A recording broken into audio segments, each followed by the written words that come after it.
True worship is offering to our God. It's a surrendering of something. No?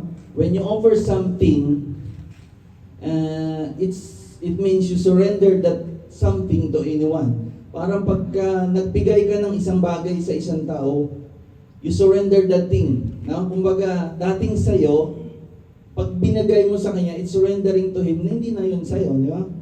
It's mean, when you're offering something, it's as a part of surrendering that thing to someone.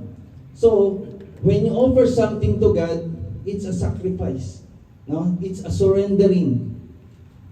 Because God wants us to surrender something on Him. And that's what God is expecting from us. When you surrender something, dapat wala na pong bawian. No? So, when you offer something to someone at binigay po yun, it's surrendering to that thing to someone. Kaya po, when you say something to the Lord na, Lord, binabalik ko po sa iyo ang lahat ng papuri, hindi mo man dapat ibalik kasi hindi mo dapat kunin ang papuri mo lang sa Lord.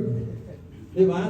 Dapat, ang papuri ay sa Diyos lang. Wala po tayong dapat ibalik sa Lord kasi hindi po dapat kuhanin ang papuri sa Diyos. It's for Him only. The praises is just for Him. All the praises belong to God. All the praises belong to you. Hindi po natin binabalik ang papuri kasi hindi po natin dapat kuhanin yon. At ang papuri ay sa Diyos lamang.